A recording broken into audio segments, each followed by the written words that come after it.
Hey, it's Saturday night here in Tokyo, and here we are on the Gaijin 50 plus live stream. Everybody from around the world and ships at sea and everywhere else.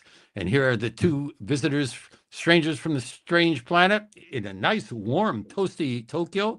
Springtime is coming. Cherry blossoms will be blooming soon. People looking to go to the park. Tomorrow's supposed to be even a warmer day, and we'll be all out having picnics and shooting videos and doing everything that we always do on a nice warm Sunday afternoon. Should be a lot of fun. What do you say, Carl? How you doing? I'm doing good. So somebody must be looking out for us because it seems like last weekend and this weekend we got the nice weather. So you know that this time of year is Sankan Shion, which is like 3 cold days and 4 warm days, and it seems like we're really hitting that right now. So had some rain, hopefully to fill up the reservoirs, although I don't know how much we got. And then the weekends nice gusty windy weather, great for flying kites and cycling and all that kind of stuff. So that's what I did last weekend, and everything, if it goes well, I'll do some more of that this weekend. Yeah, and like you said, the gusty, windy weather, this the so-called Haru Ichiban. Though I can never Mm. figure out, we have so many windy days, I can never figure out which one is the Haru Ichiban. Can you? Well, right. So I guess we can look it up on Google, but it's like when they say like to you, like when it gets around the time when the rainy season starts, like the weather, whatever the authorities they say, well, this is the day it started here. And it's like, yeah, it's kind of like gradual. It's like, how do you pick a day? But they pick a day. So yeah, maybe that's a topic for a future discussion. Yeah, and we could talk about how they pick a day for summer to start and winter to start and turn on the air conditioner and the heater, regardless of the temperature. But that's the day, I mean, on the, Or the trains. the Kodomo guy. So like when you have Yeah, to switch and or you can do the cool biz. Oh, we got somebody here, David Cole. Hey, David and yeah. Dano. Hey. David Cole and Dano. Hey, Dano. Yeah, this week I sent Dano a reminder. I felt a little bit bad. I didn't want him to feel like I was dunning him or something like that. Nice to see you here, Dan. And David Cole Mhm. already dropped a couple of messages. Let's take a look at it. We got a little bit time left in our intro segment here. This is big news now. I saw this earlier. U.S. and Israel are attacking Iran presently. Also, Iran is shooting missiles at Israel. It's makes me feel lucky to be here and not there. So this started like a couple hours ago or something? Yes, yes, yes. Okay. I heard Trump made a statement, and he said we have to act now, or it's sure death later, and it's a life or death situation, and this is why we're doing what we're doing. It's times like these that, Japan, as you know, when you first come here, Japanese people are very fond of saying, well, Japan is an island country, as if it has nothing to do with any other country or landmass in the world. But after you live here for a while, it starts to feel that way a little bit. Do you I do you agree? mean, no pun intended. I do feel insulated here. Um, but I mean, Japan has relationships with countries all over the world, so um, you know, Japan can't really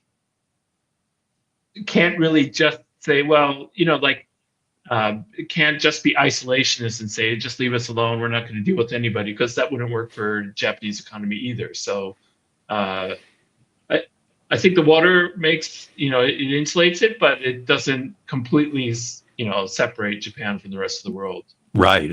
At one time it did, but in this day and Yeah, age, yeah, yeah. yeah. Not since what 1855 or whatever, 1854 David Cole is also when watching Perry came. baseball. Japan Yeah. versus Chunichi in the fourth on TV. Oh, Wait, wait, I wait, guess wait, the wait, wait. Japan national Japan team. versus Chunichi? Japan is a country. Chunichi, that's like the team from Nagoya, right? Yeah, but I Oh, guess is this it's like a warm-up game or something?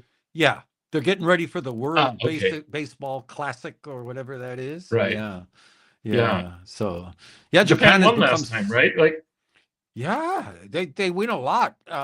Japan has become such a baseball powerhouse, and Yeah.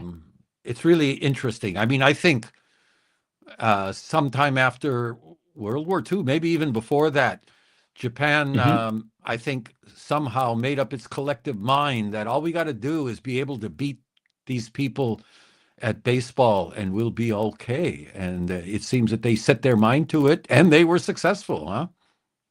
Yeah. Mm. Well, I guess you remember the individual players like Nomo Uh-huh. and obviously Ichiro, and then obviously now with what's his name? Why do I not remember his name? Otani, right? Mm-hmm. So, Mm-hmm. but did you watch the World Series this year at all? Yes, yes. I only watch the only thing I ever watch for baseball Hmm. are the playoffs and the World Series. Hmm. And the only Hmm. thing I ever watch about American football are the playoffs and the Super Bowl. So I don't watch Hmm. the regular season game because I really love that tournament play, win or go home. It's so exciting, Yeah. right? Yeah. I'm a basketball fan, so but the basketball playoffs they last a long time, so Yeah. it's like half as long as the season if your team makes it all the way to the end. But anyway, the going back to in the the Dodgers, there were some non-Japanese people who made significant contributions too, but between Otani, Sasaki, and Yamamoto, is that the guy's name? Yeah. Yeah. I mean, it was Japan. It was like Yeah. Japan against the world almost. Yeah. Yeah. So, Yeah. well, let's hope they keep doing it. But well, in my humble opinion, I think that the guy who really deserves our respect is the guy who put the ball in motion, so to speak, and that is Hideki Nomo. I mean, that was Hmm. almost an emotional, tear-jerking accomplishment of what he did. Yeah, He caught so much, he took so much flack over his pitching style, and he took so much flack about going to the major leagues. But he really did pave the way for people after him, I think. Right? yeah. He was, if I'm not mistaken, I think there was some things involved, but he was the starting All-Star pitcher in the his first year in the Right. States. Right. So, Right. And he yeah, pitched what, two or three no hitters or something like that. yeah. And one of his no So, hitters was in Colorado, where the air is thin and where difficult it's to. easier to hit Yeah, far. Okay. yeah, yeah. Quite an accomplishment. Quite a amazing young man, and very humble. That's what I like about the Japanese players the most. Is most of them their Hmm. humility. Some of them not so much, but the great ones always are. Including Yeah, Otani, right? yeah. Okay, Tokyo Dan. Tokyo Dan says his usual comment about this kind of thing. Didn't know about the attack, but fully and hopefully expected it. Okay, thanks, Dan. Well, Yeah. are you going to enlist? Okay, all right. And then I watched every playoff game of the. Yeah, I watched it too, and I watched it mainly to see what the Japanese players, like you said, were very Yeah. exciting, but the non-Japanese players, these guys, the way they performed in the clutch, offensively, defensively, it was an amazing series, wasn't it? And especially the last game with Yamamoto, what was he like pitched 2 games in a row or something like that? He Yeah, came in yeah, relief in yeah, the last game and yep, he shut him down and everybody was like, that's insane. So yeah, obviously well deserved MVP of the World yeah, Series. yeah. And I read an article by some old timer kind of pitcher, uh, who was, long retired, but he said, that's the way pitchers used to be and the way they ought to be now. There's too much Hmm. data and, 100 pitches and they're out kind of thinking, which is easy to say when you're retired, I guess. But yeah, David Cole says that he bleeds Dodger blue, I guess. So, and Yeah. he says it was the most stressful series I've ever seen. Well, I guess so. But me, being from Chicago, I can say that I've seen some stressful series in my days, with the Chicago Cubs taking over 100 years to take the series again. I mean, I've cried. So, not really, but I've been so disappointed with the Cubs that even when they were on the cusp of victory, I was expecting something to go wrong. So we're Snatch used to that defeat from kind the of thing. jaws of victory. Yeah, yeah. That damn Billy Goat. You know the story about the Billy Goat? I do not. There's a legend that says that some guy arrived at Comiskey Park, Wrigley Field, not Comiskey Park. Comiskey Mhm. Park is the White Sox, but he Yeah. arrived at Wrigley Field during the 1920s or whenever with his goat, and they wouldn't let him in with his goat, or he got in and they kicked him out, and he was said that he put a curse on the Cubs that they would never win a World Series again.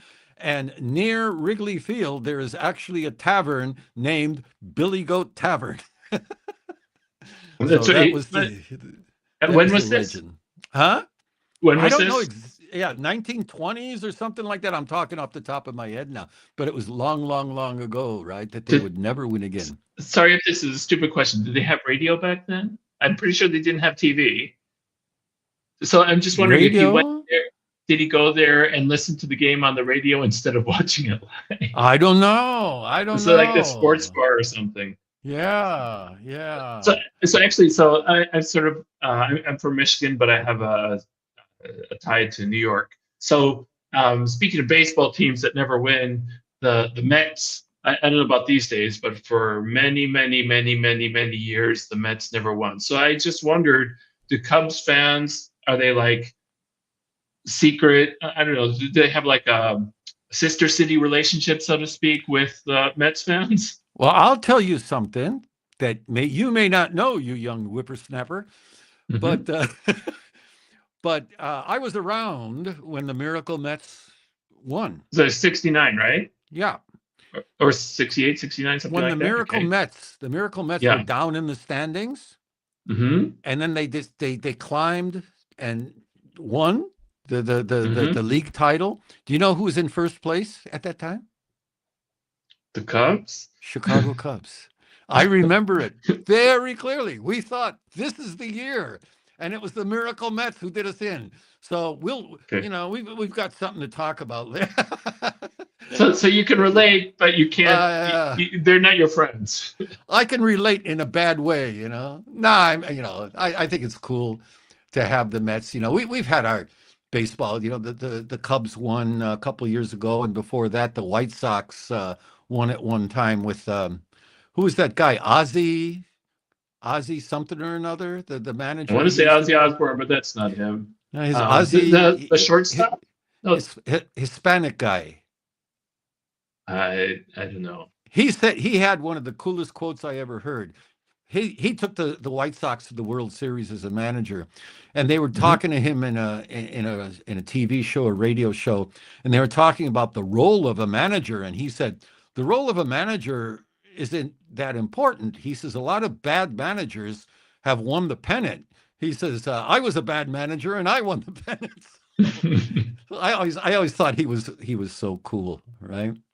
Sure. Okay. Here, all right. Let's go. Let's take a look at the news a little bit. We've got a couple of kind of interesting stories. Yeah. We discussed earlier, Carl and I, with the elections are finished and the things are getting settled down, and they're starting to make their backroom moves and agreements. So not so exciting in Japan. Oh, in that regard, let me go off on a little bit of tangent here. I had a friend.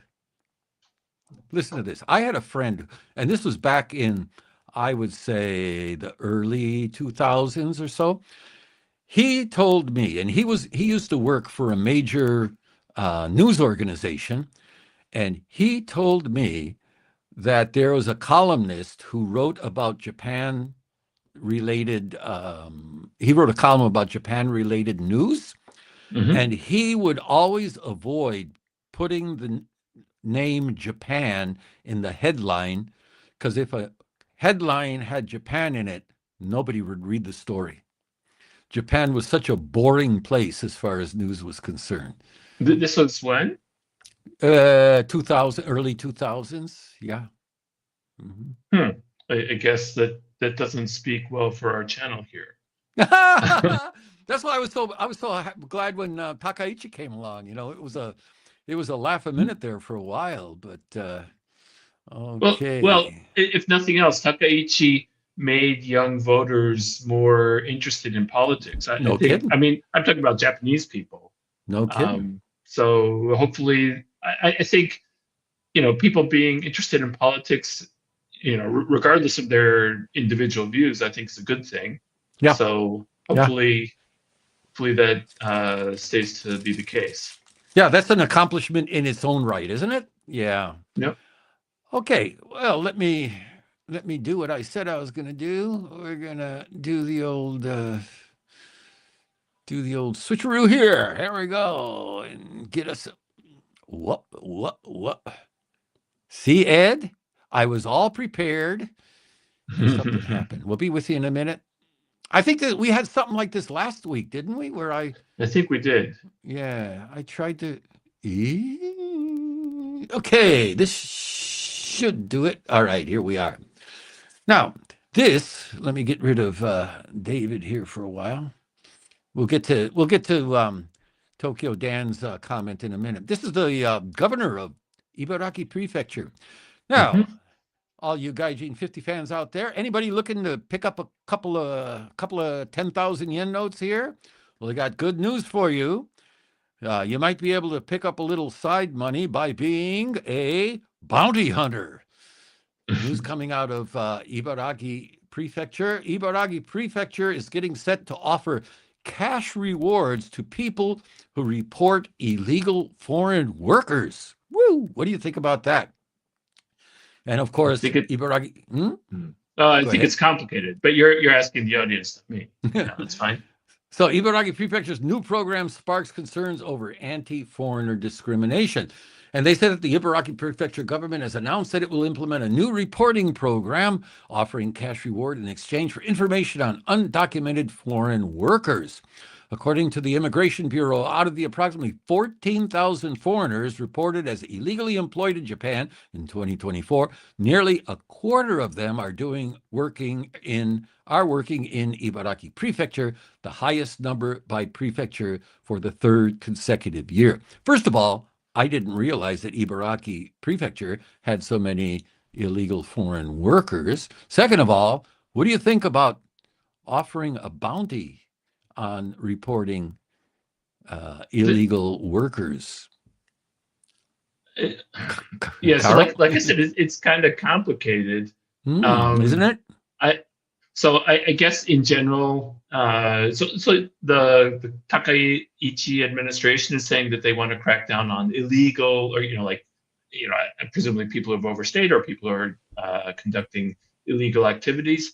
On the other hand, if it's very difficult for people who need labor to find people to work, and there are illegal people to work, and if there are lots of high stakes, then there's a high incentive to hire those people, even if it's like temporary. So yeah. I have a little more information from another article, but we can go through yours first, and I can add later. Okay. Yeah, that's always the problem, isn't it? They need the workers to work at lower wages, and yet they want to control immigration, and both of these are totally understandable. Then there's the question of, well, maybe the wages are kept low by the illegal workers, and if you raise the wages, I don't know. Do you think Japanese people would do some of these jobs that are being taken by illegal workers if the wages were better? I wonder about that myself.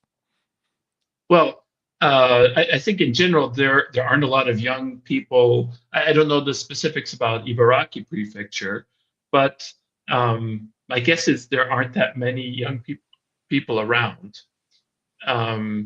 So even if instinctively it seems like, well, just pay them more.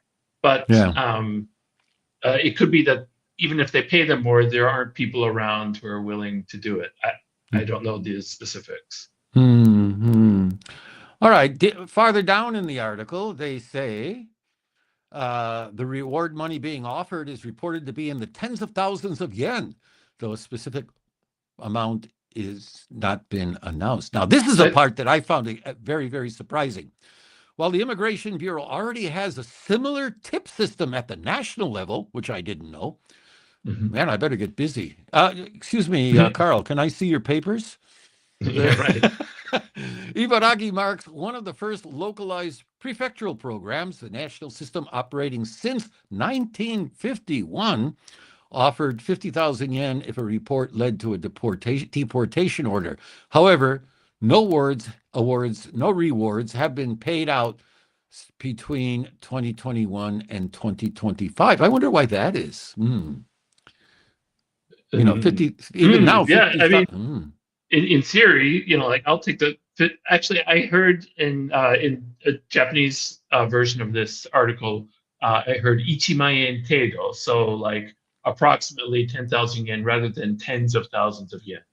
But I'd take the 50,000. But if they're not paying it out, then then you can't. It's kind of like a fake system, right?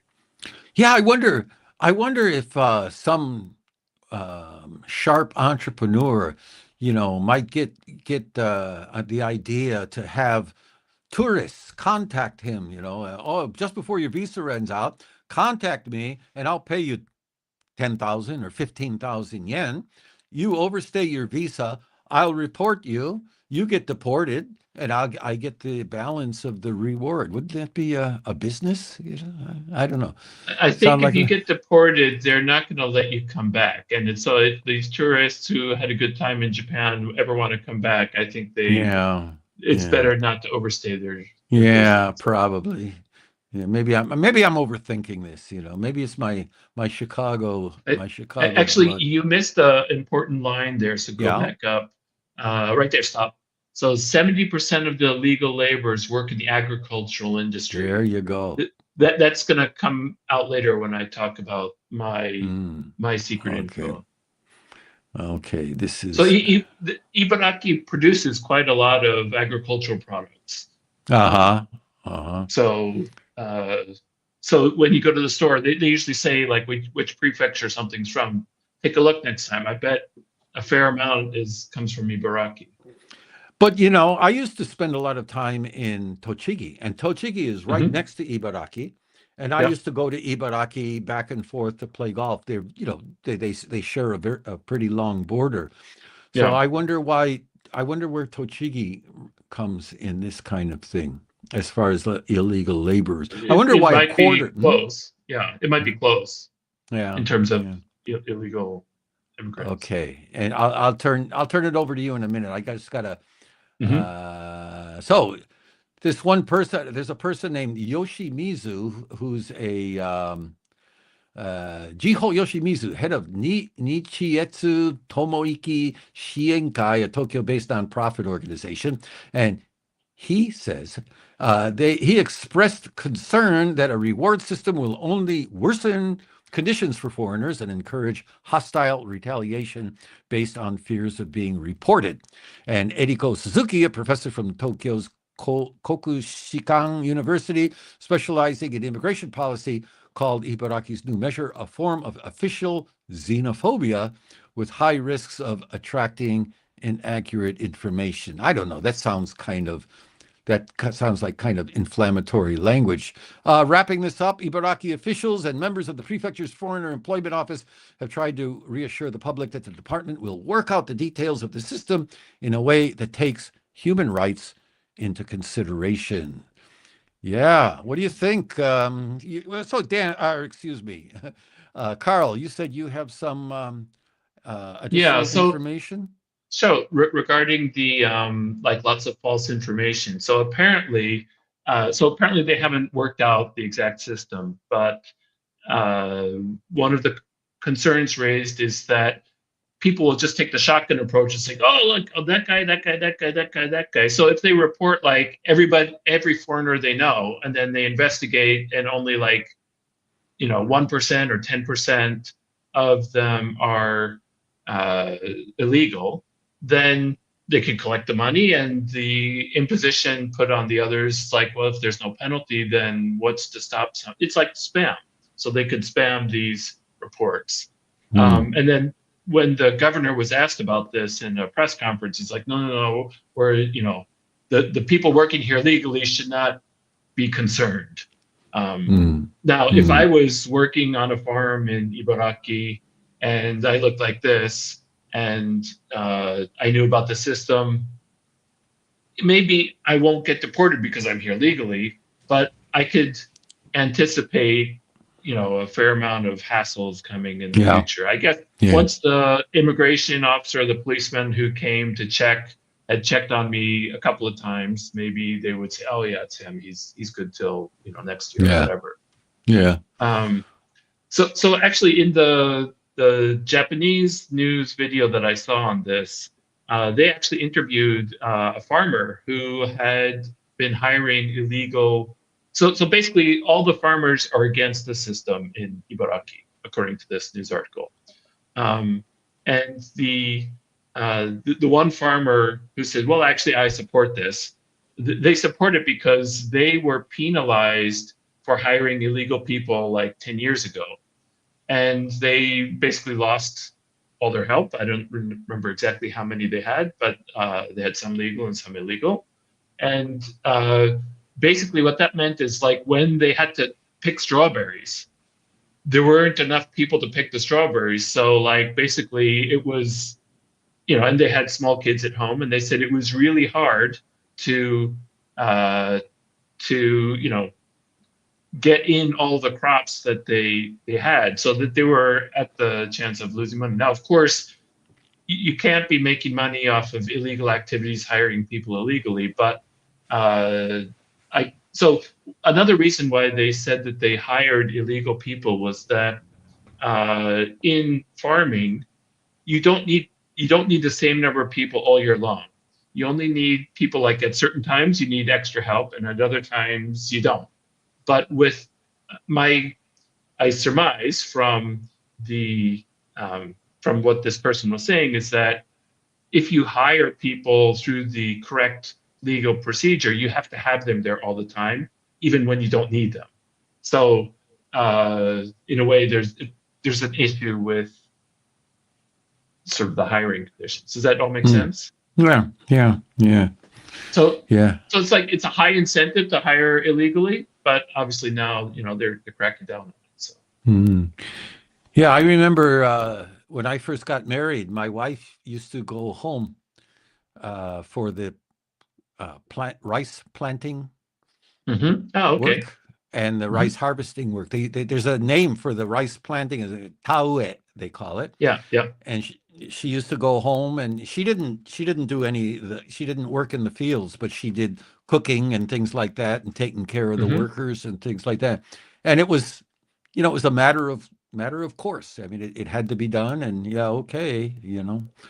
Okay. Yeah, I vaguely remember hearing that kind of. I don't hear much about that these days, but I do remember when I first came hearing the same sort of thing.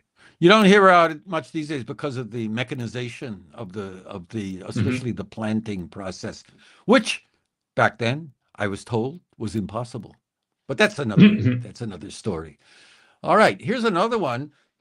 A little bit, again, this is a local.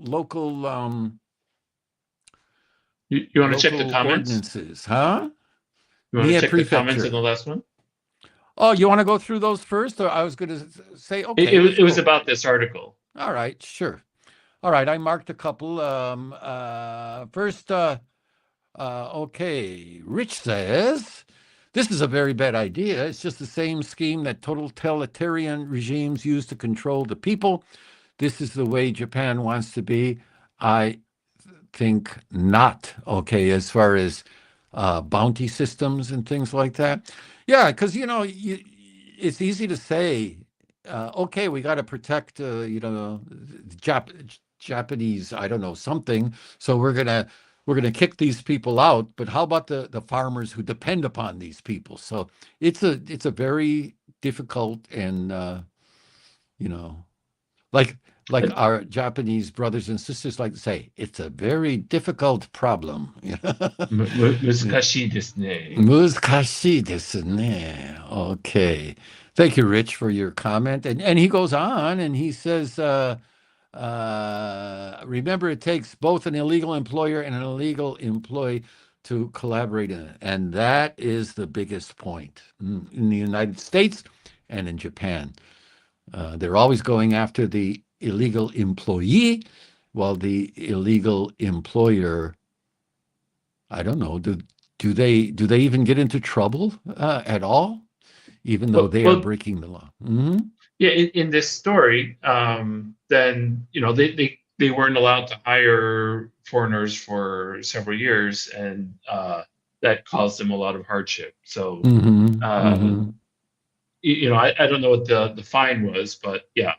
Oh, they were fined. Okay, all right. Yeah. Well, it's the same. Same way of thinking. I read an article recently that Japan was getting ready to modify their laws so that procurers of prostitution will face legal penalties from now. Until now, it's always been the providers rather than the procurers who got into all the trouble. But interesting laws there. Yeah. Yep. Okay. Thank you, Rich. And all right. Japan Ham says, police in all countries offer rewards for the arrest and or conviction of crimes and have for hundreds of years. And there's that point too. Not only immigration or illegal immigrants, but all kinds of crimes have a reward system for the arrest and or conviction of. So, but the human rights people are saying, oh, but it's going to lead to harassment. Will it? We don't know. Okay, you all right on that, Carl? All right. Yeah. Well, right. Go ahead. I guess so. It's a combination between enforcement and then also having a system that works for. I mean, I can understand that the Japanese government wants to work like primarily for the farmers or the employers, and like make a system that works for them. And then also, it would be terrible if they cracked down and then there wasn't enough food for everybody. So I know in the United States there was talk, as far as these agricultural workers are concerned, there was talk of a special visa, or there is a special visa that can be used for seasonal workers to cross the border and do their seasonal work and go back home if it works properly. I wonder why they don't do something like that. Maybe it's because Japan, an island. Yeah, could be. As I heard a guy say one time in a military briefing, Japan is an island country almost entirely surrounded by water. So, almost entirely. Sounds like a peninsula. Okay. All right. So, and David goes on. I didn't do this one yet. I wonder if there will be bounty hunters trying to find illegals. Yeah, could be. I mean, times are bad, in Japan economically. And Rich comes back and says, in the U.S., rewards are for specific crimes. That works. Bounties are generally illegal. Okay. I don't know anything about that. Do you know, Carl? Well, when I hear bounty, I think bounty hunter. That sounds like something from Star Wars or old Western movies. Yeah. Dead or alive. Yeah. But I don't think that applies here. What are those? What do they call those guys who go out and track down bail jumpers? Are those bounty hunters? Bounty hunter? I don't know. There must be like, wasn't there the Fall Guy? Wasn't he a bounty hunter or something like that? I don't know. Yeah, Midnight Express. It was a movie. Anyway, I don't know anything about bounty hunting. So maybe we should go into business, Carl. What do you think? Ed and Carl. I don't think I would be a good bounty hunter. No, I don't think so. Bail enforcement. I know. Also known as bounty hunters. I'd always, Rich I'd mentioned. always feel, I'd always feel too sorry for the people I was tracking down. You know. Oh, they call them bail enforcers. Yeah, we got a comment. Okay, thank you. Oh, we got a comment. Oh, thank you, thank you, Rich. And he said they're called bail enforcement. And yeah, okay, bounty hunters. Okay, let's see what else we got coming here. We got one more story. Oh, yeah, okay, one more here. And this one, I had to say this for a reason. Did you skip the one about Mie? Did I skip We didn't. that? I Oh, cut yeah. you off, so you didn't Sorry start about talking that. about that. It's all your fault. Yeah, sure. Mie. More local ordinances. Mie unveils Japan's first local ordinance to fine abusive customers. You know, actually, there was a discussion in one of the comment streams there, or comment threads, and some people were discussing about abusive customers. One commenter said something about abusive customers, and I think that person said, "Oh, you know, Japanese customers are the worst. You know, they're always abusive." And somebody said, "Well, in my experience," and that person seemed to be talking from a business experience, said that Japanese customers are always kind and polite and never any kind of problem. But in Mie, they decided to unveil a draft ordinance, the first of its kind, that would impose fines of up to 500,000 yen on abusive customers as part of efforts to curb harassment targeting employees at shops and restaurants. Now, this is one of those things that I have read about a lot in the media, but not actually have ever seen with my own eyes. Have you ever seen anything like this, Carl? I think that sometimes some Japanese people can get pretty cantankerous and insist on something. I can't say that I can recall a specific case where I've seen it, at least not recently, but I probably have and have forgotten about it. Yeah. It seems plausible. But I mean, I've read about extreme cases where a customer demanded that a clerk at a hotel or a shop get down on his knees and bow and put his forehead to the floor and stuff like that.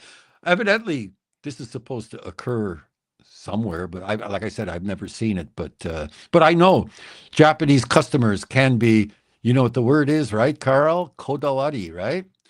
Very particular insistent about what they want. Yeah, sure. Yeah, very, very insistent and particular about the way they want. Now, one thing that I guess we'd call them Karens, right? Karens, there you go. But in Japan, they're called Karin, you know. Yeah, right. And what this paragraph made me laugh because of what it says. This is a proposed ordinance which the prefectural government aims to put into effect in April 2027, targets customers who engage in abusive behavior without a legitimate reason. So if you've got a legitimate reason, you can abuse away. And abusive behavior for prolonged periods or on a repeated basis. Which I thought was pretty comical, right? And the reason is what we just talked about. Japan has seen growing cases of workers quitting or falling ill due to kasuhara, a Japanese slang term for harassment by customers. Some experts say that the phrase, "the customer is God," and a culture of excessive hospitality may have fueled such arrogant behavior. Yeah, hara, you know, a lot of hara in Japanese. Yes, you know? Sekuhara, Kawahara. Yeah. Aircon hara. Aircon hara? I haven't heard that, but putting the air conditioner at extreme settings, you know. Or is it complaining about putting air conditioning at extreme settings? I don't know. Maybe both. Yeah. In my house, we aircon hara each other, you know. So you want it cooler and she wants it warmer. Yeah. Or vice versa. I can't remember which, right? Sure. And there's nioi hara, or is it nioi or kaori hara? Yeah, strong fragrance. Yeah, It's all that kinds of doesn't sound like harassment. harassment. Yeah, Harassment sounds like something that you do intentionally to yeah, irritate somebody, yeah, yeah, or to, like yeah. somehow take advantage of somebody. That's what it should be. But in Japan, I saw a list one time, and it was a long list of so-called hara behavior, that Yeah. behavior that's considered hara in Japanese. And Yes. there was something I read here about on the national level. It said the governor, It's kind of speaking to blocked reporter, by our pictures. Can you scroll up just a little bit? yeah, but this guy said that he expressed confidence that the ordinance will will help, and uh, stressing the need for measures to be taken nationwide. This governor says we need a nationwide law to cover customer harassment, and a revised national law requiring all companies and municipalities to adopt protective measures against abusive behavior by customers is set to take effect in October. So the government, the national government, is doing what may be a pretty smart thing. They don't really want to get involved, but they are telling other people, well, you better take action to address this problem. I wonder Okay. what the incidents are that sort of precipitated this. Yeah, I Um, don't. it, like if it's like somebody from an organization whose job is to go around and harass, restaurants and bars, and maybe he's expecting them to pay him off so that he doesn't harass them. It's like, harassment insurance that costs, XYZ. If you pay it, we won't harass you anymore. And so Yeah. they said, what, for prolonged periods repeated without a legitimate reason. So it seems like that sort of activity would fall under that, or is it?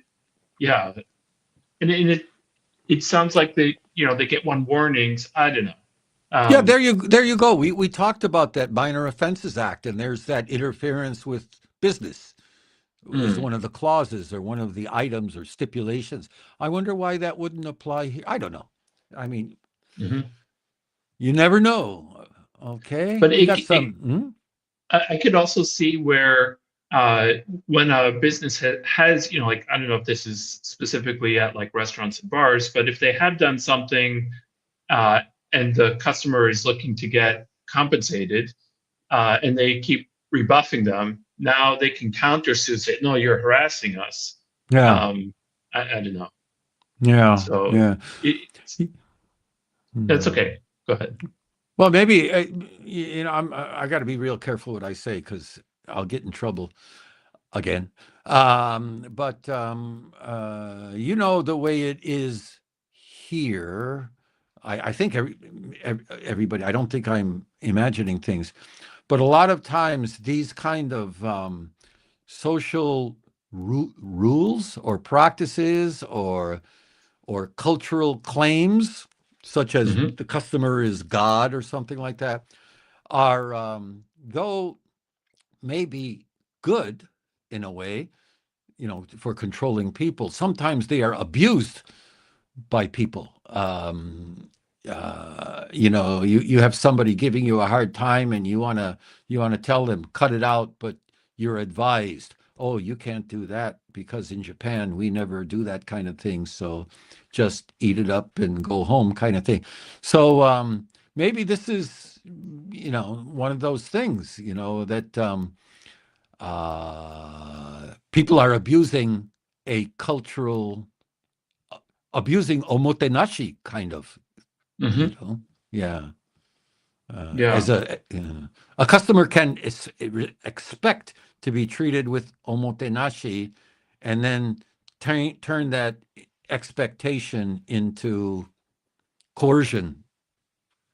Yeah. Maybe, yeah, Maybe.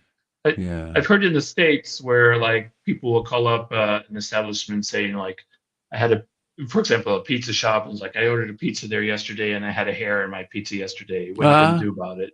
And then yeah, they basically they want a free pizza. yeah. And you know, sometimes the owner challenges him. So like, well, do you have a receipt? It's like, because the guy's lying. It's like, no, I don't Yeah. have a receipt. It's like, Yeah. well, who is the name of the guy that served it to you? It's like, oh, I don't remember. It's like, well, that guy doesn't work here. Hmm. Anyway, Hmm. everybody wants to, not everybody, there are lots of people who want to do scams. And yeah, hopefully Hmm. this will reduce some of those scams and abusive behavior by customers. Okay, let's take a look at some of the comments over this about this particular Hmm. story. And Rich says it sounds like a solution to a problem that really doesn't really exist. If they are going to do this, they need a clear definition of the crime. Of course, but as is often the case, there's the clear definition of the crime is not forthcoming. I have seen stories. I think there was one big story about something happened during Expo or something like that. But like I said, I've never seen any of this kind of behavior firsthand. David Cole says power harassment. Yes. There are some other about the last story. Crime Stoppers. That's a good point. And we're talking about more about crimes there. And Rich says again, I bet there are already laws to cover the customer abuse problem. People just want someone else to solve the problem. Yep. I think somebody said something last live stream or something like that, saying that, yeah, in Japan, they keep passing more laws and adding on rules and regulations that don't really do anything. It's the same thing with these bicycle laws that nobody seems to follow. But like you, But more of those bicycle laws incoming, right? In yep, April, I think. April, yeah, April. I was gonna put in the bicycle law story today, thinking that it's going to come into effect tomorrow, but it's not until April. So we'll talk about that in a future live stream. Sure. And Tokyo Dan says that's customer harassment, customer hara. Yeah, I've always been treated pretty well by staff, but that who knows, that might be part of the gaijin thing too. I don't know. Has anybody ever witnessed customer harassment? Oh, we'll talk about that. We've got a coming up soon. We're going to do a commenter corner where we're going to open up the discussion to you folks, and you can refer back to these stories if you like, and we're going to hear what you people have to say in detail about some of these stories and about other things. But for now, let's move on to the one more story. Now, I like this one. Yeah. this one I thought was pretty interesting in a lot of ways. I'll reveal why. And it says Cyber Sutras, Japan research team unveils humanoid robot capable of Buddhist dialogue. Wow, just that very concept really made me wonder. Then this headline. So let's see what I marked up here. They developed a robot. They call it Buddhist, which Now is a. Go that ahead. sounds like something that's like something painful you get after doing zazen for too long. There you go. Or sitting in the with your legs folded up underneath you too long, right? Yeah, right. Buddha, oh my Buddhists, which is a I'll humanoid put some robot ointment equipped on that. generative AI capable of Buddhist dialogue. Wow, what a concept, huh? The AI is named. Oh, that's the old one. The last one was Buddhiroid, but I guess that one was discontinued because it was a pain. But then they named a new one named BuddhaBot Plus, and it was developed in 2023 and trained in early Buddhist scriptures, Buddha's responses to disciples' questions to facilitate dialogue. It's expected to become a consultation partner for topics difficult to discuss with human monks and to fill in at religious ceremonies to address staffing shortages. The What's BuddhaBot. that? Well, sorry to jump topics. What's it called in the Catholic, the confessional? So that Yeah. if they stick a robot in the confessional, how's that going to work? It sounds like the kind of thing that they're talking about here. Yeah, but then, I mean, I was raised a Catholic, and I get your point, which is very interesting. But if you take the discomfort and shame out of it, out of the confession, Mm-hmm. does it really mean anything? If you're just talking to a lump of, that's what I was thinking about this. If you're talking to if a robot is giving you advice about how to live or how to be a better human being, I mean, wow, geez Louise, huh? It's kind of hard to take it to heart. And this to me was the this to me was the kicker. The Buddhabot Plus, Buddhabot Plus, uses the latest version of ChatGPT. It responds to users' questions and consultations with phrases from Buddhist scriptures, providing interpretations and additional explanations. I could see it all now. ChatGPT, you know, Carl knows how you know, I don't know if I should announce this here in public about my private life, but just to let everybody know, ChatGPT. I divorced ChatGPT today or yesterday, and Carl and I spent a long time on the phone today, and I cried my eyes out and used up a box of Kleenex and told him all about it. I'm do, feeling do much you better now.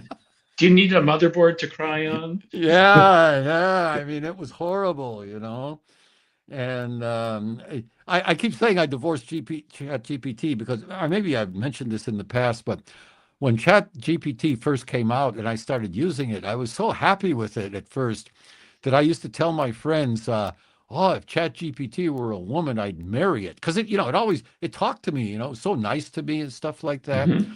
But our relationship has gone downhill since then. So we are no longer a thing. So no more men. Well, anyway, I won't go into detail, but it's There's true. lots of fish in the sea now. So Yeah, before it was just the one, and now there's lots of fish in the sea. there are a lot of fish in the digital sea, huh? Yeah. What do you? Okay. What do you think, Carl? Would you ever go if you had a problem? If you had a single problem, if I thought that ChatGPT was playing around on me or something like that, or you thought ChatGPT or something like that, would you go Mm-hmm. to a Buddharoid or a Buddhabot for consultation? Well, I mean, I do consult with these LLMs or the chatbots for lots of things. I'm not sure it would. I don't know. It just feels weird. Like this is sort of like talking about life, and the robot by definition does not have life. Um, it feels, and who said it? Rich said any of the AI chatbots could do this easily, and Yeah. objectively that's true, but um, it just feels weird. I'm still pro-human, um, maybe for topics that I'd want to discuss with Yeah, that's related to Buddhism. I think the point of this is, it's true. Any of the AI chatbots could do this, but I think that the kicker in this case, what they think is the kicker, is that it's a humanoid, and you feel like it's the physical appearance of the chatbot. The content is the same as typing it in and getting but it's the fact that it looks like and how they did talk about how it moves. It moves very Mm-hmm. respectfully and quietly like a Buddhist monk, which I Well, think would be, I which guess I, in the article they were talking about labor shortage. So just like if there's not enough farm workers, there's also not enough monks to perform yeah, ceremonies. So uh, is it well, you know, uh, our usual monk is not available today. Would you like your funeral service to be conducted by a robot? mm, That I mean, in 2026, that sounds remarkably callous, but maybe in 2036, like, oh, actually, I prefer robot because Yeah, yeah, they don't go off on irrelevant tangents. They yeah, quote the scriptures really well. yeah. You never know what Yeah. the coming generation will accept as normal, right? So that's true. Yeah. Yeah, and yeah, to me it sounds weird and Yes. off-putting, but you never know what people will What? accept. Okay, so here's a question for the Catholics around here. When will the first robot be? When will we get the first robot pope? There you go. There you go. Well, actually, there what they were talking. Here you go. According to the group that they were quoting Hmm. here, Christianity has robots modeled after nuns and angels, and Buddhism has reported developments of robots modeled after Kannon Bodhisattva or chanting monks, some with dialogue functions. Yeah, the chanting I can see. I mean that's has been described as robotic, if I'm not mistaken. Yeah. But I never, I'm not that I've hang around Christian kind of service kind of places, but I haven't heard of Christianity doing modeled after nuns and angels. We used to have suspicions about certain nuns and priests. And I was going to school. There was my chemistry teacher, he had silver gray hair and he wore this Franciscan habit, which is, you can't see his legs and, they've got a hood on the back. And he was a very stiff kind of guy. And we used to swear he was a robot back then, because just the way he moved. So, but who knows, may have been ahead of his time, right? Yeah. Okay, good. A couple other comments. Tokyo Dan, his usual self. Do Buddharoids bleed? Could be. Who knows, right? If you are going to AI for personal advice, counseling, psychological care, or psychiatrist, you are misusing it. Yeah. And then again, if you're going to AI for personal advice, counseling, psychological care, or psychiatry, you probably need it too. So I would imagine, right? Okay. Dano says, I think they're going for the roids and androids rather than hemorrhoids. You think? You think? Yeah. Good. Yeah, All but right. somebody should have known that this was going to be, sorry to say, the butt of a lot of jokes. Yeah, good one. Good one. Okay. Oh, Steve Martin arrived. Hey, Steve. Hi, y'all. AI Steve here. Well, Steve, AI, you might go in and become a Buddhist priest, huh? Have you ever been to a local area countryside funeral? I have been to Buddhist funerals. Hmm. Now, so what was there something in particular that you were talking about? Like, like for, either, well, acquaintances or, relatives and things like that. Well, okay. Actually, I was trying to. I You asked were that as a leading me leading somewhere. question. Yeah. Yeah. Okay. Yeah. My wife is from the Inaka of Kyushu. Yep. And when I first married her, she was living in a place where you walked out the front door, took about 5 steps, and there was a rice field kind of place. Hmm. And when her father passed away, they had a country funeral and wake, Hmm. which means it was all done in the house. And the body was displayed inside the house. And every day the priest would come and say prayers, and of course there were, no chairs. You had to do it on the zabuton, which, I thought I was going to die a couple of times there. And it was quite an experience. Not, of course, having to sit on my legs every day for long periods was tough. But what struck me was when they got to at the end, when it was time to take the body to the crematorium, people said goodbye to the father who was laid out in the casket. And of course, everybody's crying and stuff like that. And everybody placed personal items of the deceased into the coffin. And so far so good. And there's one custom that I had never heard of before, but never seen before, that I didn't have that much experience. But they put it was a wooden coffin, and they put the top onto it, and they had nails to secure the coffin, and they started the nails with a hammer, and then they had stones, and they had a number of stones that each person would take one of the stones and drive the nail part way, and then hand the stone to another person, and they would drive the stone part way, or drive the nail part way, and until all the nails were driven down. The stones were passed from person to person to drive the nail. And I don't know what the meaning of that was, but the whole time everybody's wailing and crying. It was a really emotional experience. I never saw anything like that. Yeah. So I haven't experienced quite like that. I've been to a funeral where so they have the body in the house for a while, then people come visit. I think in the one I was at, people came. I don't know if everybody was there all at the same time. There was like a separate funeral in a funeral home. And then from there, the family went to a crematorium.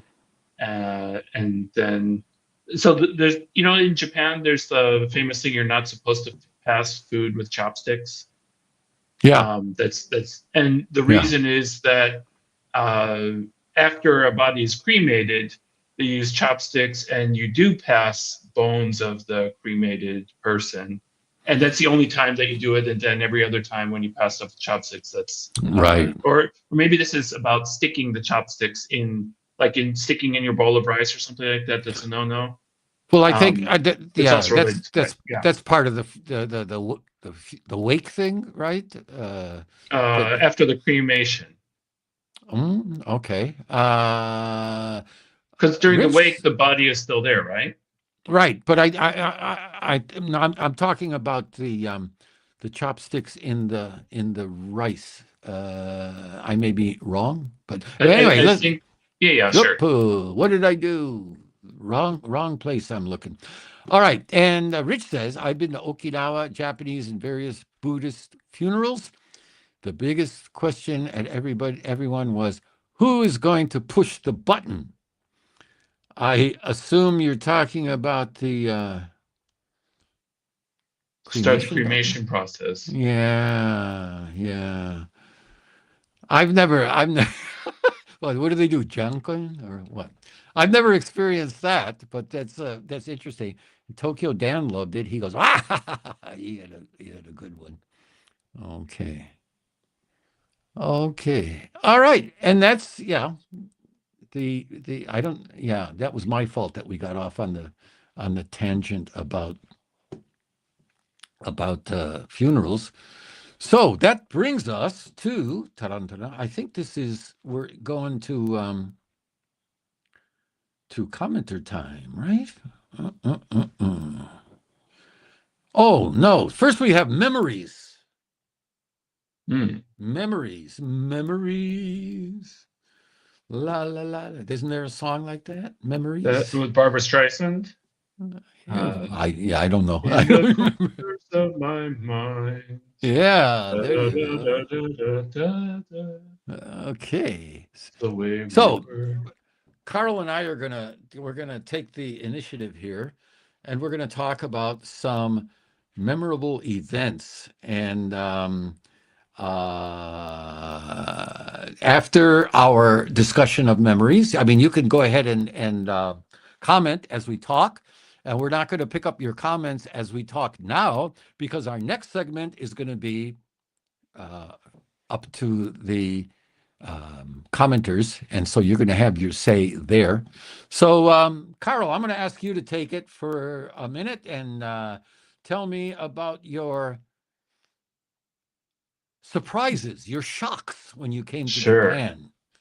All right.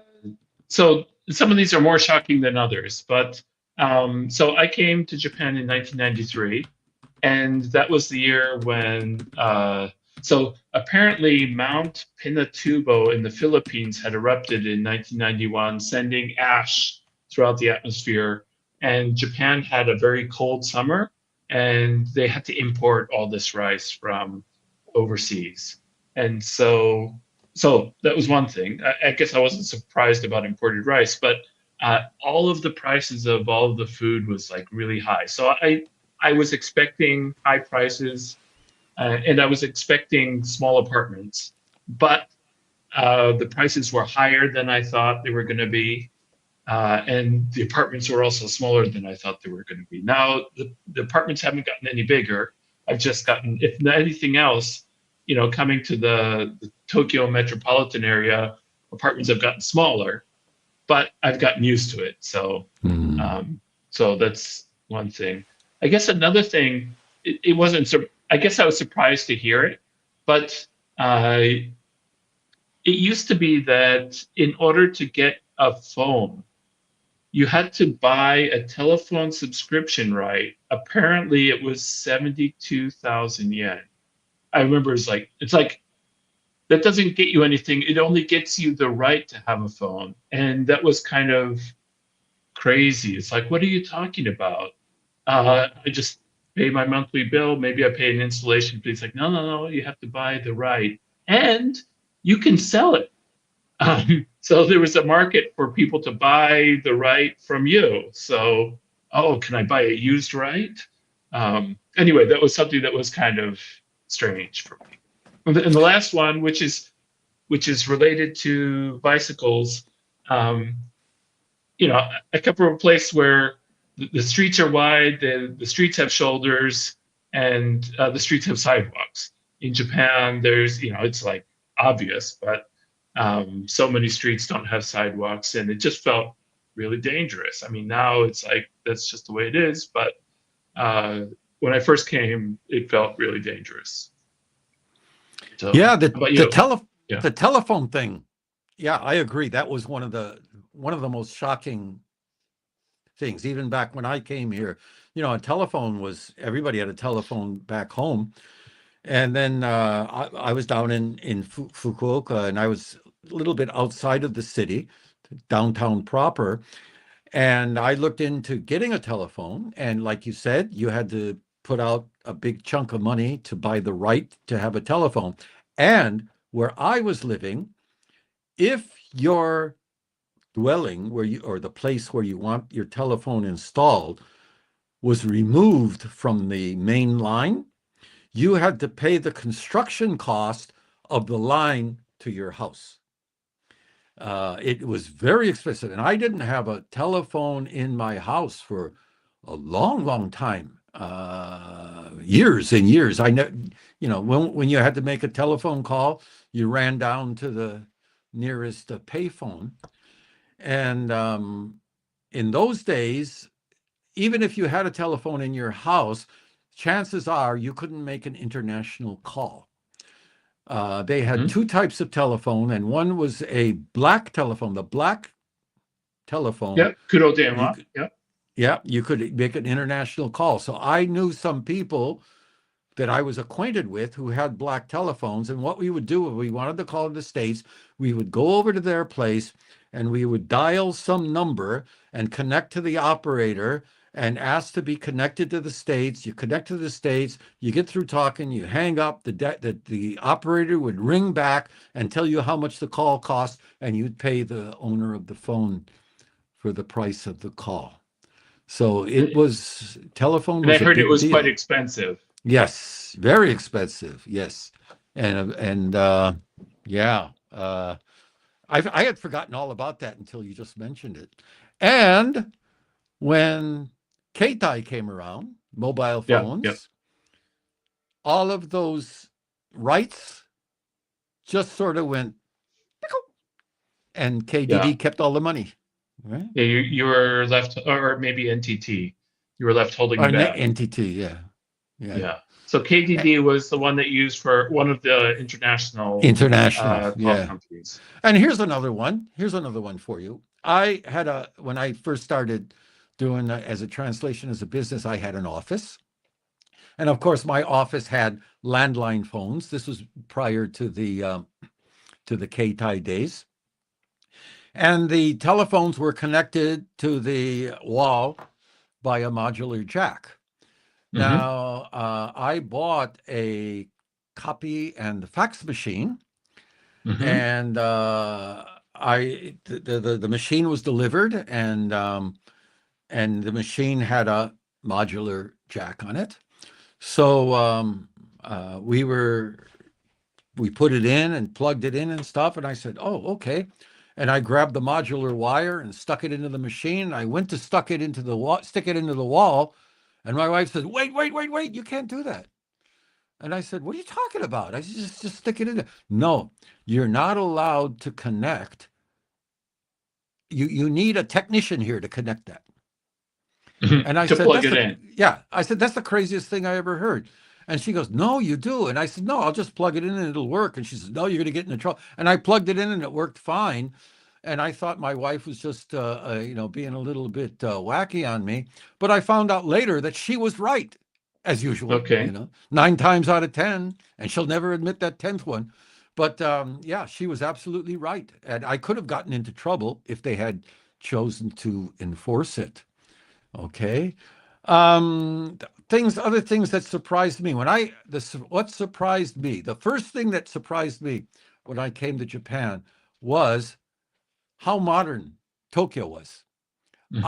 I didn't expect Tokyo to be the city that it was. I didn't feel any kind of discomfort or inconvenience. Tokyo was a bustling burg, and I was kind of disappointed. I expected something really different. Tokyo was not as different as I expected. I mean, there were differences, of course, but not as shockingly different as I expected. A little bit disappointed, as a matter of fact. Mm-hmm. And finally, we were talking also. Oh, the other thing, I won't talk about food because that's low hanging fruit. But another thing that I was surprised at, and I don't remember if they had it in Tokyo back then, but down in Fukuoka, the three-wheeled trucks. Did you ever Mm-hmm. see a three-wheeled truck? In museums and so forth, but Yeah, yeah, uh, or like catalogs of the evolution of Japan's automotive industry. I didn't have like yeah, 360cc engines and stuff like yeah. that. They were running all over the place in Fukuoka in those days, and they were the weirdest things in the world. Because down there I had to drive and I had a car, Mm-hmm. and they always looked like they were going to tip over. And when they stopped, they would go like that and stuff like that. That really shocked me when I came here. Were the three-wheeled And they trucks? had the one wheel in the front and the two in the back. Because if you think about, so maybe for driving purposes, it's better to have two driven wheels, and probably at that time they didn't have front wheel drive. But for balance, it would seem like it would be better to have two wheels in the front and one in the back. The front of the truck had three wheels, What? and then there And was then, a bed and, in back. but so does that mean it had five wheels altogether? Yeah, probably. Okay, yeah. I have to Let me go see if I can check that find out. an image of that. Well, anything else, Carl? Well, it's all yours while I look for a picture of the three-wheeled truck I'm talking This about. is a very small one. So I was shocked that chicken breast was cheaper than chicken thigh, because in the States, chicken breast is more expensive than chicken thigh. I guess so. I guess my so when I left the States, restaurants still had smoking sections and non-smoking sections. It's not like now where like basically smoking anything but pot is illegal everywhere. Um, but it felt like in Japan, if you didn't want to be around smoking, you were the problem. The people smoking, it wasn't their problem. Yeah. So the audacity of smokers in the early 90s was a bit of a cultural shock.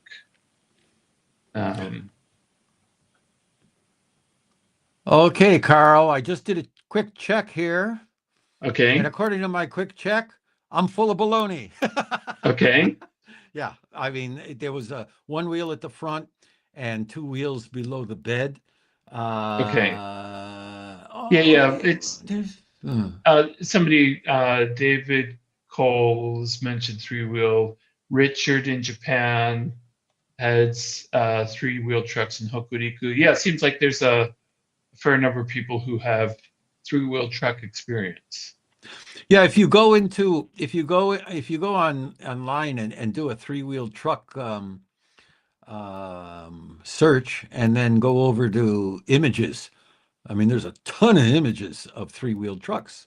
So I guess they were more popular. I don't know why I was shocked. Yeah, okay. In Britain, they had, I want to say it was called the Robin, maybe a Robin Valiant.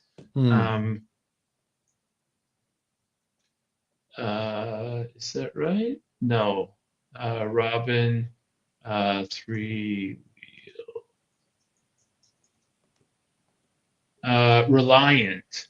So anybody wants a good laugh, you can look up when Top Gear did driving tests of the Robin Reliant. They are most famous for rolling over around curves. So did you see a lot of crashes where these cars would tip over going around curves? When I got here,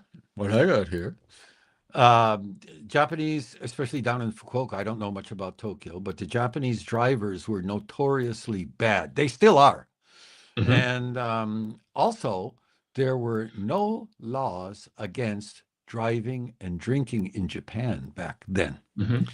And there were horrible accidents all over the place. As far as three-wheel trucks, I don't remember any in particular, but I saw plenty of accidents where somebody who was drinking too much, high speed and you know how the especially in the countryside, the buildings are right up against the road, cars driving into buildings and stuff like that, and So it was pretty wild back then. The smart houses have big stones in front of Yeah, their no walls. kidding. No kidding. We have some interesting comments in here. Yeah, okay. So I guess the smaller the vehicle, the easier it is to park. That's Rich. Okay. Let me catch up here. Yeah.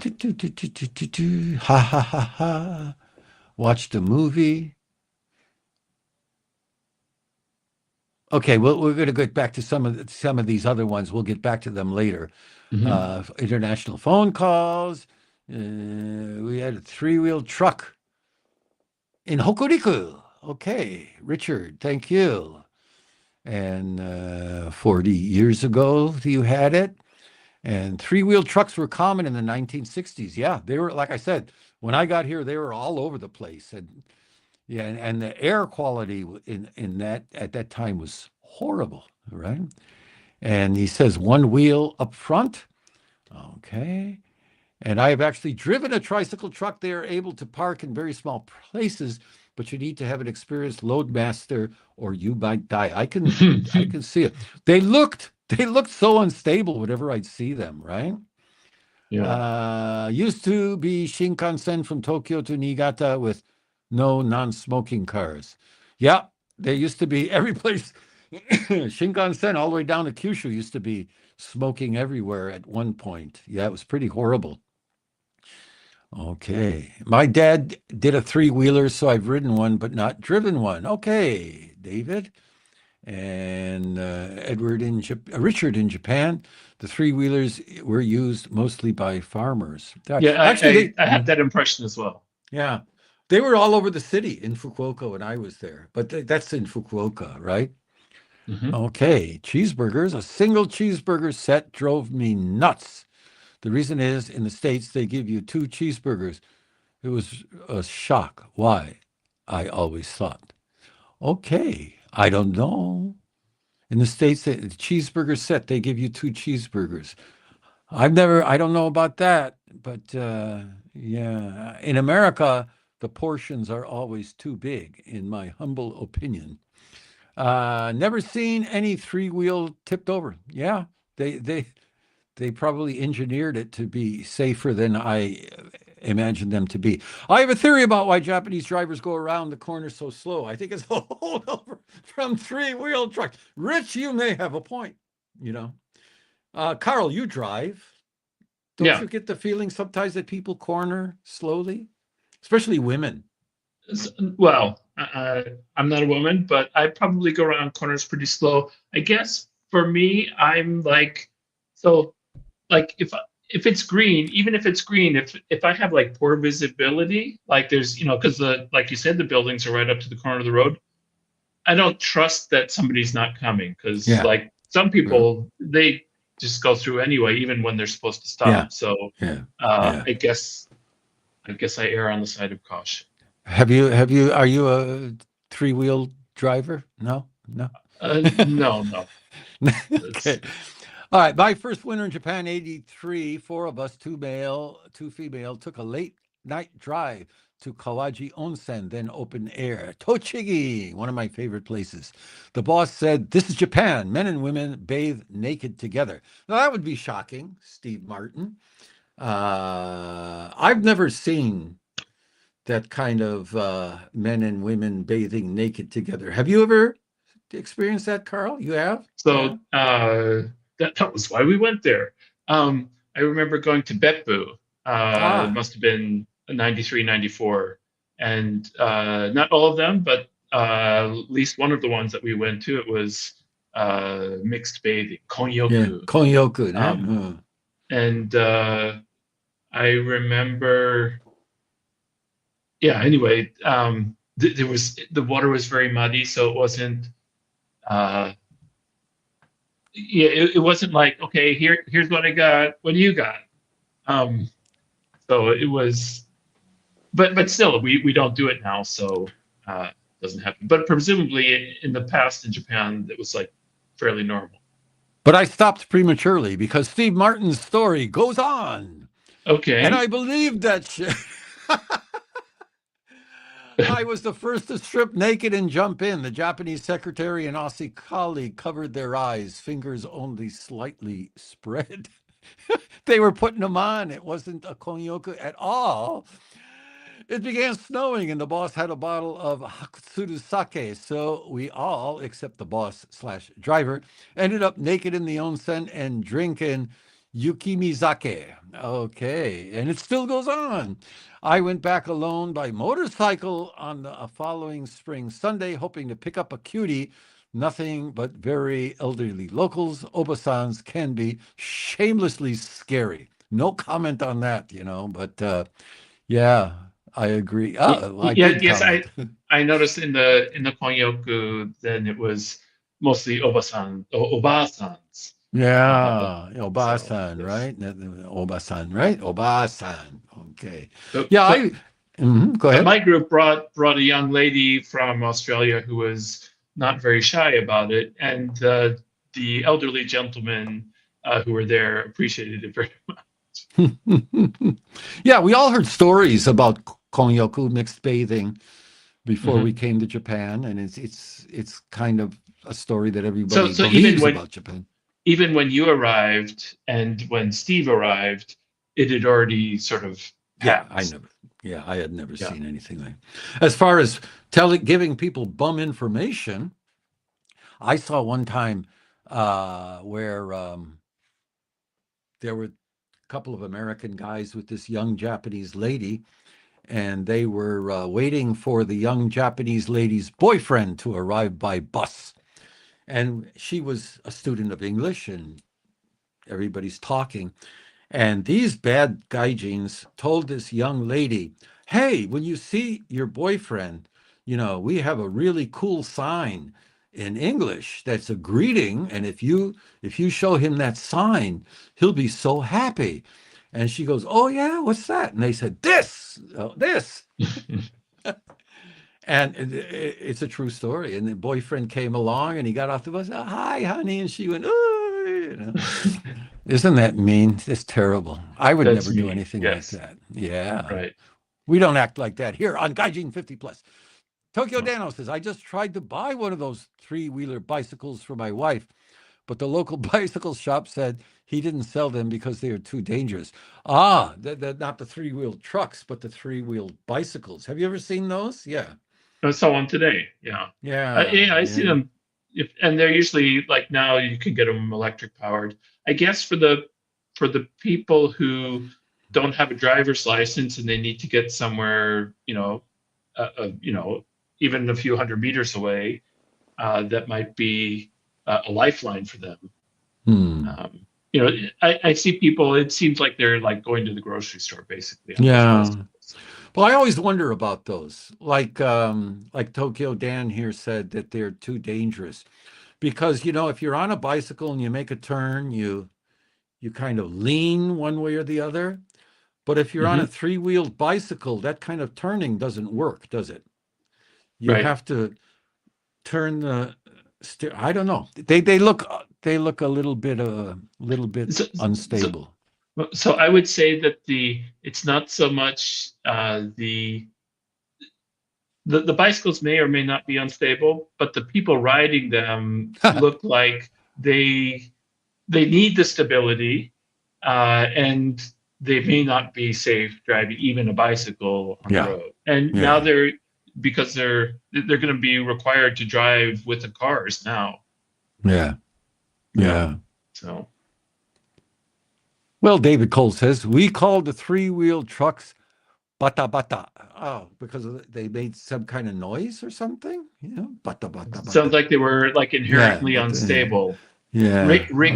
I guess rickety, right? Oh, there you go. There you go. Okay, good one. And Steve Martin says, yet you don't need a helmet for the three-wheelers. Figure it out. All right. Yeah. Okay. By the way, when I first saw David Cole's comment, and I saw bata bata, when I saw it coming up from the bottom, I misread it, and I thought it said Baba something. And the word Baba reminded me of something that was in the news. Did you see that video clip that's going around? I'm not sure what you're talking about. Shibuya crossing? No, I don't know this one. Oh, I was wondering if I should include that, but it's so horrible. It involves dead people or something? No, it's. I mean, maybe the people. Yeah, maybe it should involve dead people, but no, I have no idea. Okay. So why don't you? Faff. You know what faff? That's a British word to just like. Okay, so another thing that surprised me when I first came to Japan. Oh, actually, this one. So there's a little gutter by the side of the road that, like, if you get your wheel in that, you're kind of screwed. That's not like historical. I mean, it probably was in Japan a long time ago, but it's still very much the case to this day. Some of them are covered like with grates, but yeah, I mean, if it's a really narrow road and you get your wheel in that, you're kind of screwed, I think. So yeah, I can totally agree with Rich's comment. Okay. Oh, the open ditches along the sides of the narrow roads. Those are scary, whether you're in a car or a bike or a motorcycle, right? We used to call those benjo ditches.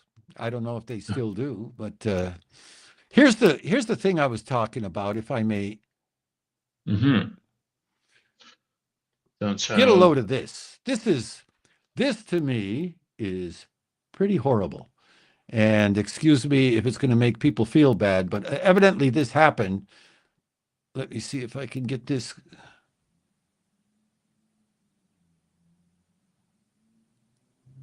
All right. Nice. And there seems to be mixed feelings about this incident. And I'd like to know from everybody. Yeah, lady knocking down kids by walking past them. There it is in Shibuya, the Shibuya crossing. Yeah.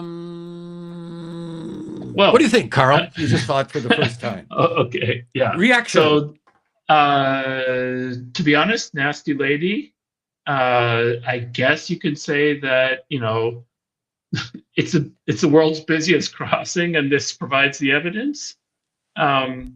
But so the point is, like, it's a busy crossing. You shouldn't be like clogging it up. So I guess that's the one argument. But I think even so, what the woman did, she must have been having a bad day. That doesn't seem like omotenashi, welcome to Japan. It can we tell? Like, do people suppose that the girl is not Japanese or is Japanese, Taiwan. or Taiwan. she's from Taiwan? Hmm.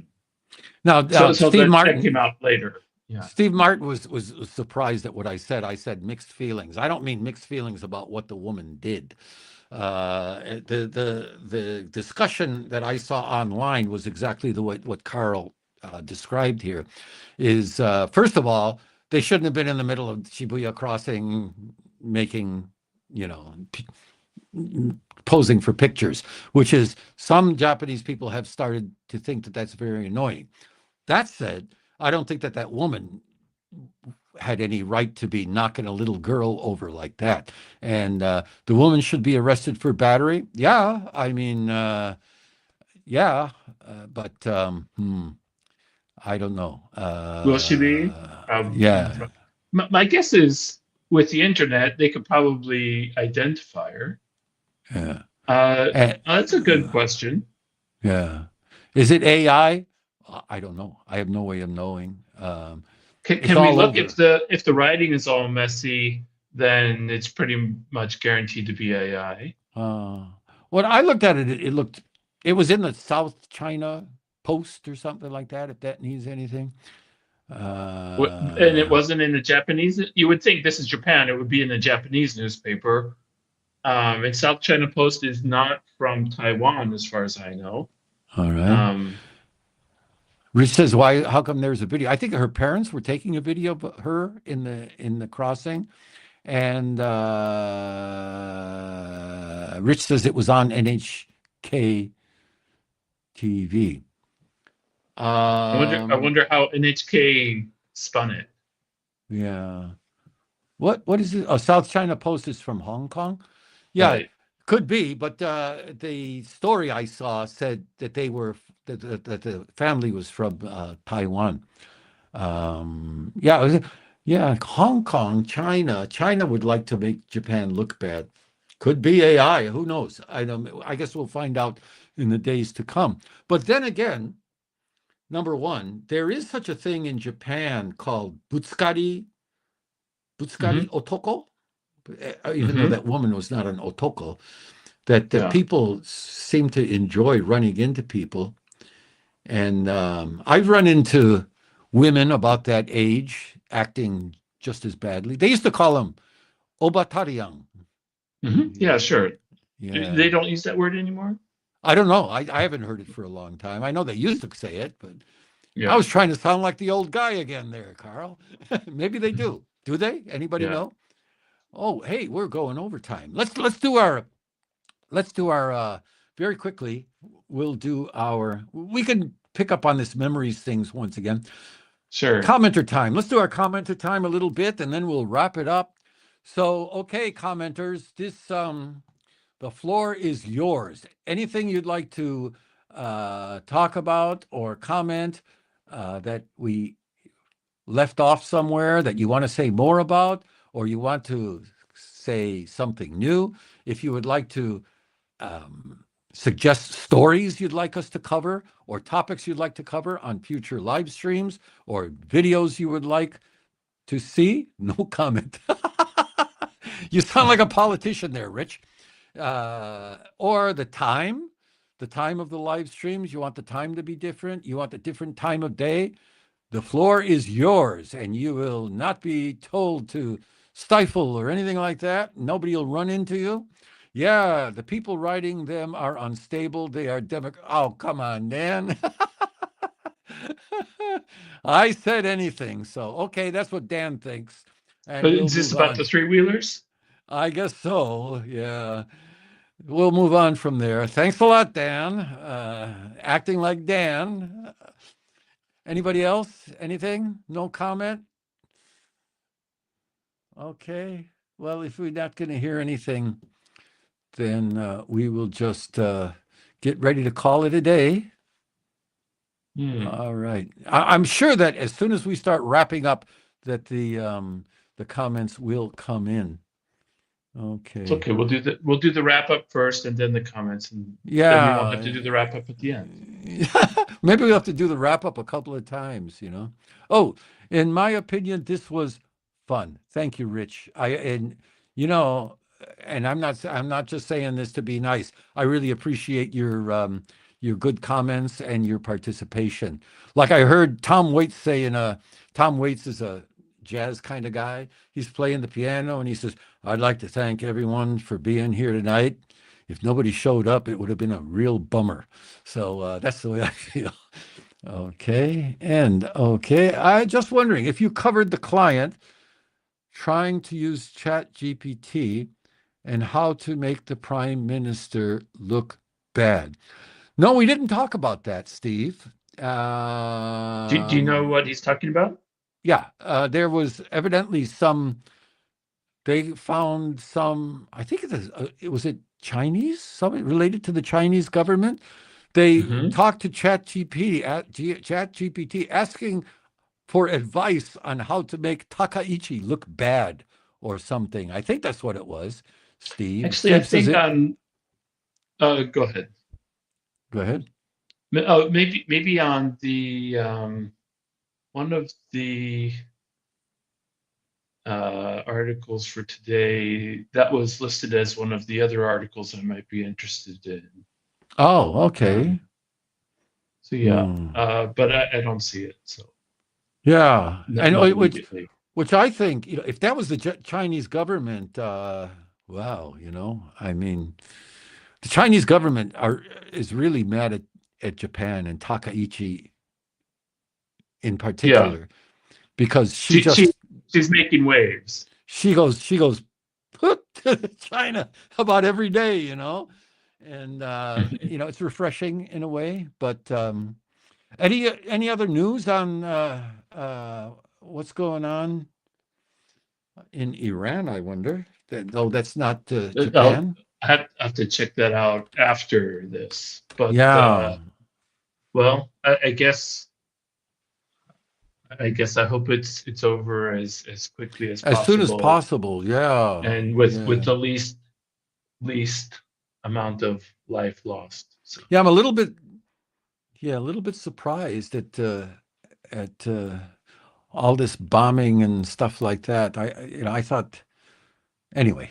So Steve Martin says, AI is getting so good, it's hard to tell reality from slop. I'm enjoying some Richard Feynman stuff. Yeah, the slop. Yeah, it is hard. Some of it is spottable, but some of it is hard. I've always said that the quality of the translation that AI does is very, very good, is quite good. And it does have, it is a good tool. To me, the big problem is how it's going to affect the young people now as they go into the future. They say that kids can't read anymore because they say, why should I learn to read? I can have AI go text to voice for me. But I guess we old codgers won't have to worry about that. Yeah, cloning his voice. Just full disclosure, I'm AI, so. Yeah, you're an AI image of Steve Jobs, right? That's why it's still working on the model, so that's why. Yeah, shirt right. Yeah, So, the last time, but, Carl and I went out for lunch, he would only eat fruit, So I was one real fruitarian. Did you know that Steve Jobs was a fruitarian? That's why I yes, said I heard you don't you wash had.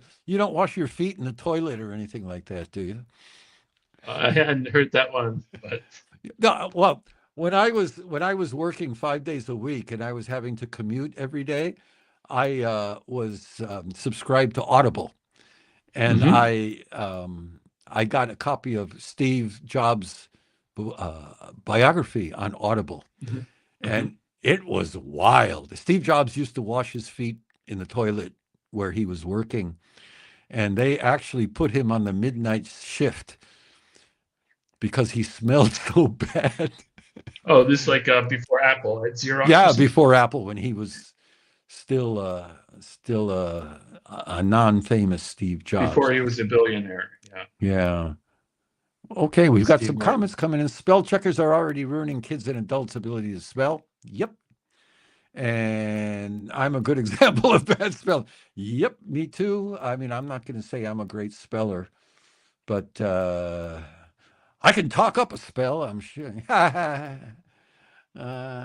Okay, well, we're a little bit over time. We're what did we start? We started at 8, 9. Okay, we're over 90 minutes. We try to keep this 90 minutes max, and Carl knows that I'm always keeping to the agenda that we agree upon ahead of time.